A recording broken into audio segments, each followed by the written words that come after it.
প্রিয় এমপিওভুক্ত শিক্ষা প্রতিষ্ঠানে কর্মরত সহকর্মীবৃন্দ, আজ আমাদের অত্যন্ত আনন্দের দিন। আমাদের দীর্ঘদিনের প্রত্যাশা বদলি সফটওয়্যারটি আজ চালু হয়েছে।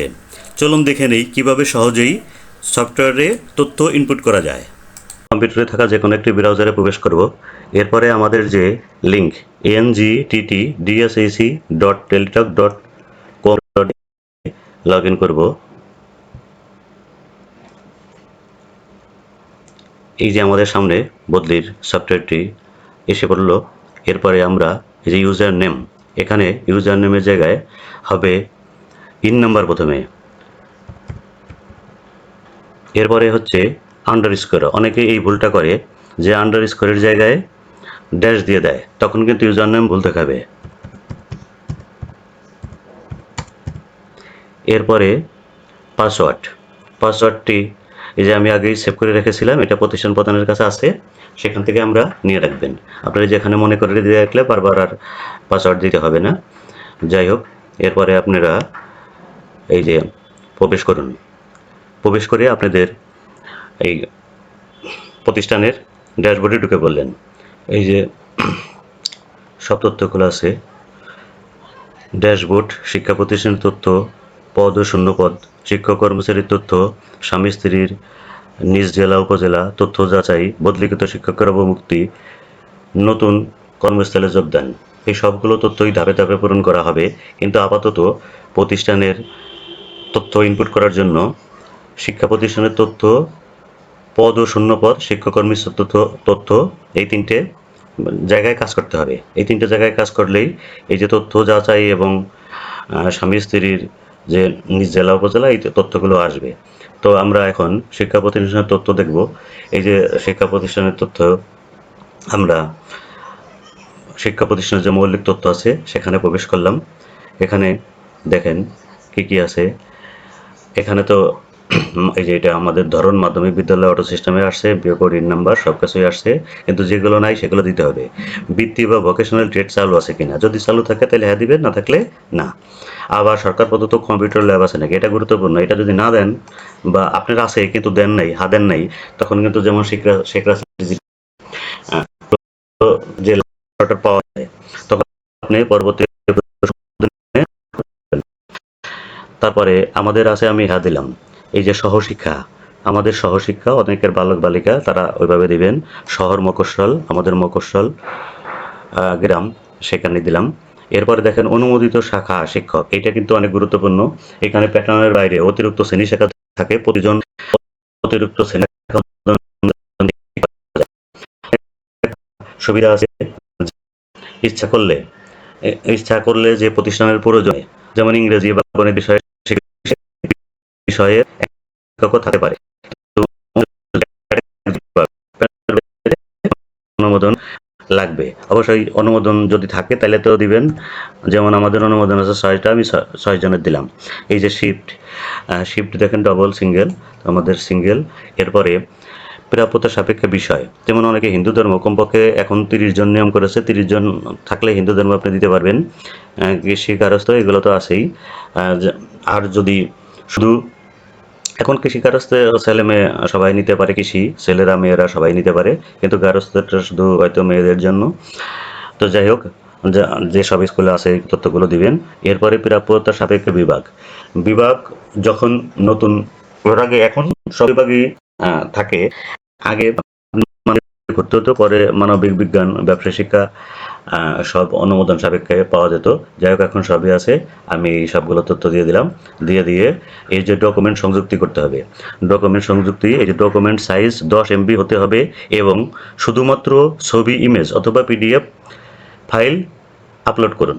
10 MBর বেশি কিন্তু হওয়া যাবে না, বেশি হলে আপনার আপলোড নেবে না।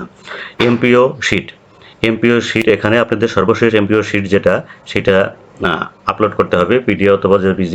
আর শিক্ষক কর্মচারীর বিবরণ, এটা প্যাটার্নভুক্ত, এখন খণ্ডকালে যতগুলো আছে প্যাটার্ন অনুযায়ী ওইটা PDF করে দিবেন। বিভাগ অনুমোদন, যেমন ওই যে আপনার বলছি বিজ্ঞান মানবিক বিভাগ, কপি এখানে দিবেন। বিষয় অনুমোদনের কপি, যেমন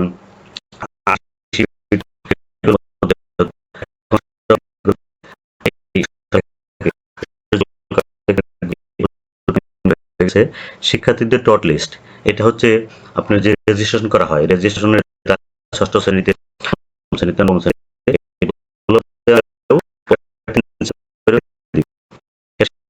তালিকা প্রতিষ্ঠানের প্যাডে একেবারে সব এনটিআরসি এর সুপারিশপত্র, যারা এনটিআরসি তে শুধু তাদের জন্য, যারা কমিটি ইন্ডিয়াও তাদের তো নাই। শাখা অনুমোদনের কপি এটাও এখানে দিবেন। শিফট থাকলে দিবেন, না থাকলে প্রযোজ্য নয়। প্রতিষ্ঠান প্রদানের একটা প্যাডে প্রতিষ্ঠান প্রদানের স্বাক্ষর দিয়ে দিবেন যে প্রযোজ্য নয়।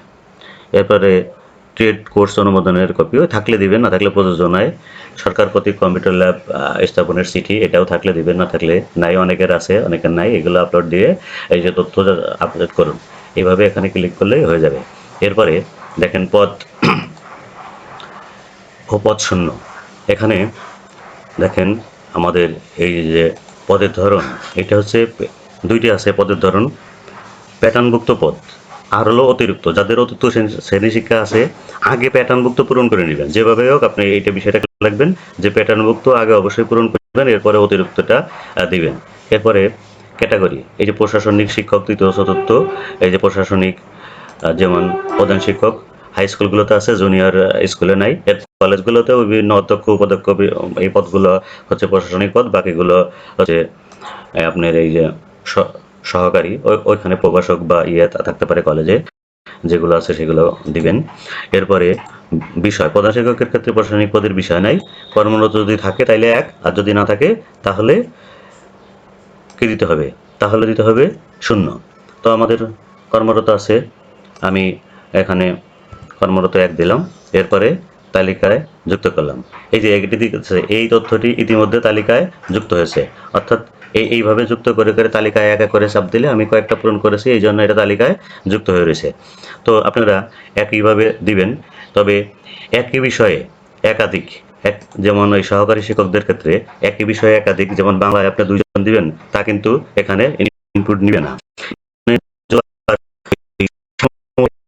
শাখা অনুমোদন যদি আপনি এই যে অতিরিক্ত শিক্ষক এটা যদি পূরণ করে থাকেন, যে কয়জন সে কয়জন আপনি ওই যে অন্যান্য সাবজেক্টে ডবল হইলেও দিতে পারবেন। এইভাবে তৃতীয় চতুর্থ সবগুলো পূরণ করবেন। এরপরে হচ্ছে শিক্ষক কর্মচারীদের তথ্য। এটা শিক্ষক কর্মচারীদের ব্যক্তিগত তথ্য। ব্যক্তিগত তথ্য ইন্ডিভিজুয়ালি পূরণ করতে হবে। এই যে এখানে ইন্ডেক্স নাম্বার দিলেই তথ্য এসে যাবে। নাম বাংলায়, সবগুলো ফিল্ড ঠিক মতন পূরণ করতে হবে। কোনো ফিল্ড যদি আপনি পূরণ করা বাকি থাকে তাহলে কিন্তু আপনার ওই আপলোড নিবে না, তালিকাযুক্ত হবে না।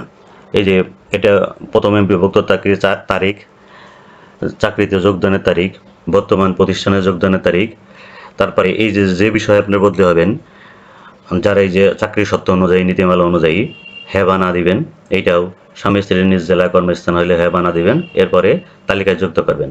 এভাবে কিন্তু এখানে এক একজন করে সবাইকে দিতে হবে। সঠিক তথ্য দিয়ে দিবেন, না হলে পরবর্তীতে যদি কেউ বদলে হইতে চায় তার অনেক সমস্যা হবে।